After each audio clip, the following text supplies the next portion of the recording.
Paul McGuire Grimes, ABC, Minneapolis. Michael, I love the Creed movies, and you just knocked it out of the park. Not to use a baseball reference to this, but fantastic work. Thank you, man. I appreciate that, dude. Now, one of the things I loved about the second movie is the monologue you have at the grave where you said, I did it. And I'm thinking, when you look back at this whole journey, is there a specific part where you're extra proud to say, I did it? I think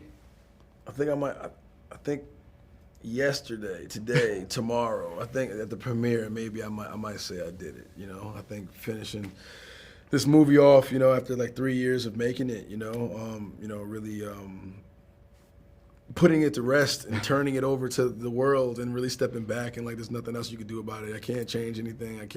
There's no interviews I can give that's gonna change anything. Just letting it do its thing. I think that's a moment of me saying I did it. I love it. That's great. Now, there's gonna be a lot of talk about the physical transformation, the training. There's a montage that's great in all the movies. But tell me about the mindset, that mental transformation that you had in prep for the movie. I think it was I think I was just ready for it. I think where I was, right before the pandemic, we started, just kind of like really cooking it up and really developing the story and characters and where we wanted the movie to go.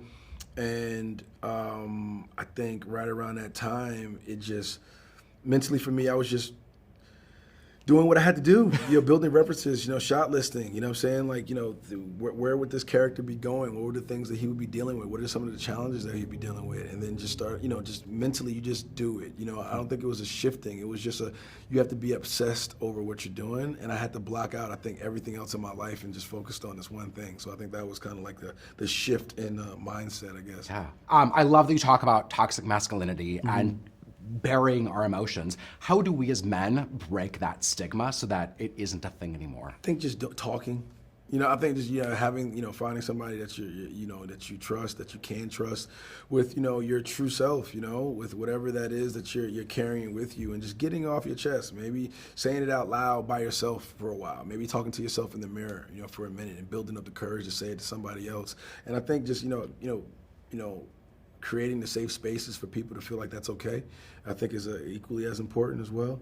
And that's just some off the top of my head suggestions. Yeah, no, I love it. That's great. Yeah. We have to talk about these things. Yeah, gotta talk about it. Yeah. Now, you and Jonathan obviously play rivals in the film, but let's build each other up. What are some things that you admire about Jonathan's work ethic? Oh, I think it's incredible. He's a machine. He doesn't stop. I think once he's focused and he got his mind on the goal, there is no stopping him. He's going to get to where he needs to get to, which I admire about him so much. He's emotional. He's vulnerable.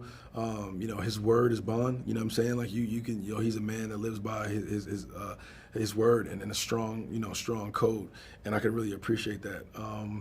Yeah, man, he's funny, silly, what I mean? It's my guy. No, I love seeing that dynamic, and you both are I love watching your careers take off or continue to rise, really. Thank you, man. Yeah, now, I'm excited to see where you're going with directing and producing. Do you know what stories you want to keep telling moving forward? Are there projects that you're kind of like? No, not yet. I'm honestly just trying to get out of this storm real quick. but for me, I know I'm going to direct again. I love it. I want to take all the things that I learned on this one and apply it to the next project. So I'm looking forward to whatever opportunity that's going to be. Yeah, now that you are directing, does that change your approach going forward acting in a film? I think so. I think it also has me think about who I want to work with, what I'm saying, and in what capacity. And also just now understanding fully what the other needs are from a director. I think imagining what they are or trying to, think this is what I need to help build this relationship with my director. But now knowing the other side, I think I'd be a little bit more empathetic for the role. Yeah. I think so.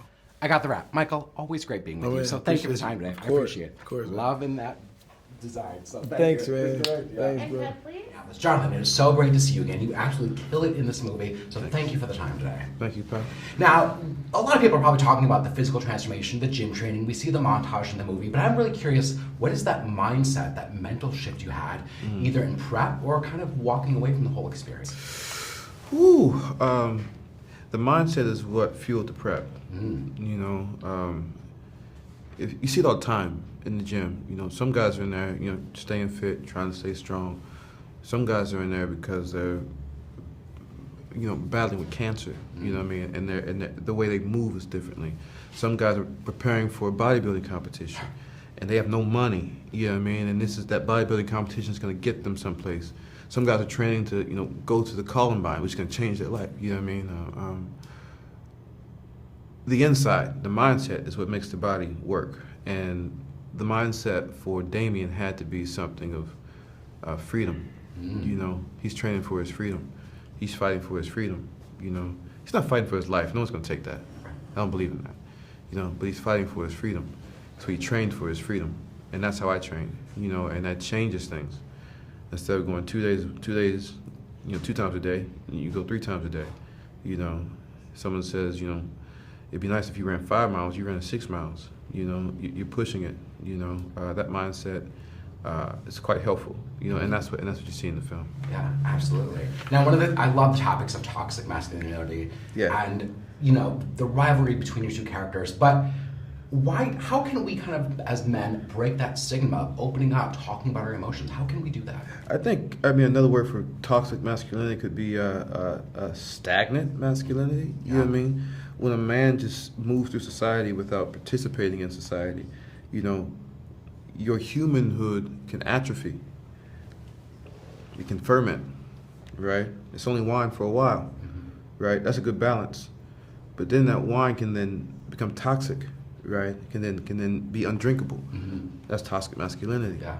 I think for us, it's to continue our conversations. You know, even though we chat now, you know what I mean? Actually talking. You know what I mean? Like, that's good exercise. You know, and that's where we begin to kind of drop in the anecdote. You know, to this toxicity, as it were. Yeah. Even though you and Michael play rivals in the movie, I want to lift each other up. Yeah. What are the things that you admire about Michael's work ethic? Oh God, listen, you don't have to. I mean, I can talk about Mike all day. Michael's mind and his business mind is quite aggressive and very, very, very, very ahead of mine. You know, and he schools me on those things. You know, we chat about stuff like that. You know.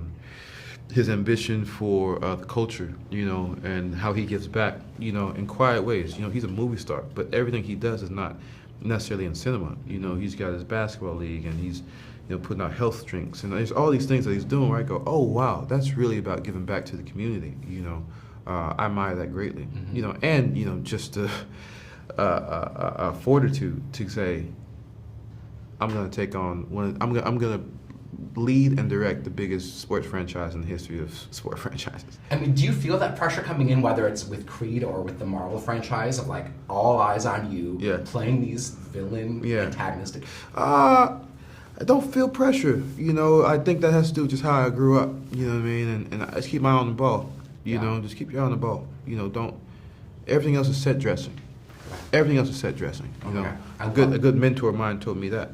You know, Okay, I'm going to take that. I got the wrap. Jonathan, it was great talking to you. Thank you so much for that. I appreciate it.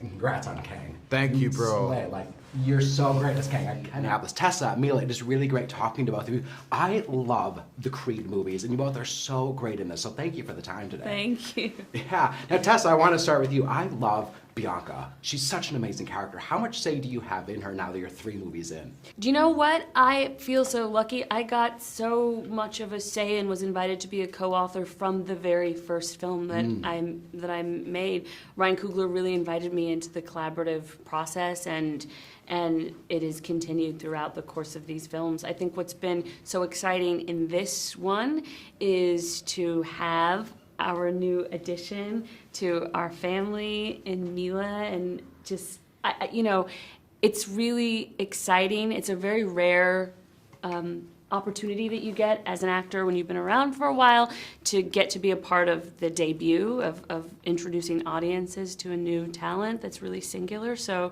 that's a really special experience, and that to me feels like the highlight of this one. Oh my God, absolutely. And I love the family dynamic with you 3 and Felicia. It's really wonderful to see. Now, Mila, I want to go to you. There are more characters now on film and TV who are deaf. What does it feel like for you to be a part of this movement and this shift? Well, I would say that I just feel so lucky to be a part of this. I really, really am, well, fingers crossed that there will be more roles like this, but I'm really happy to be a part of this. And the deaf community is going to be able to see themselves. People will understand us more. I'm hoping that this movie will start a movement so that the deaf community is more aware of what's out there, and they can realize that they can do anything they put their mind to. Just like other communities, you know, those who are hearing and other different communities, different than ours, they're able to be successful. So just because we can't hear does not mean that we can't be successful. I'm really hoping this helps people to understand and be more aware about our community and the success that we can have in acting, in other things that we want to do. Whatever we want to do can be done. So we're going to break down barriers. You know, Mike's character shows that, and he fights Damien in the movie, right? And so that's a barrier that he had to come across, and he's successful in that. And so I hope it shows people that they can knock down barriers. People can put things in your way, but you can just walk right over those barriers if you keep trying and don't give up. I love everything about that. Like, it makes me want to cry. That's amazing. Thanks, Mila. Now, Tessa, you've been working with Michael in all three of these movies. How do you think he has changed and evolved as a person, especially now that he's behind the camera? Sorry, I'm I know. So it's so phenomenal. I'm staying there. I think we've matured. I think he and I have both matured. There's a lot of symmetry between our characters. They both in this film now are business owners. You know, he stepped away from boxing and is now raising up a new generation of boxers, owns a gym. Bianca has stepped away from performing, is producing, and is a business owner herself, has her own record label. Mike and I are both doing that inside of the work with our production companies. I think we're interested in legacy in a new way. I think we're interested in community and cultivating community in a new way. And certainly I think we're both so focused on what these films say, you know, what films contribute to culture. And as Mila was saying so brilliantly just now, like it matters, these images that we put out matters, you know? Absolutely. I think we saw recently with the Rihanna concert and how that moment went viral. I think a whole new audience of people, are invited into the experience. The Super Bowl becomes more inclusive, as it should be. And then also people that are biased, that, you know, people that exist in the hearing world that have a bias towards that and assume that that's the way that everyone lives, they have to confront that. And that's really, really important. And so if we can also continue to do that in this film, and Mila can show a lot of folks that because you're deaf, it doesn't mean you cannot do this, or this, or the other. I think that's huge.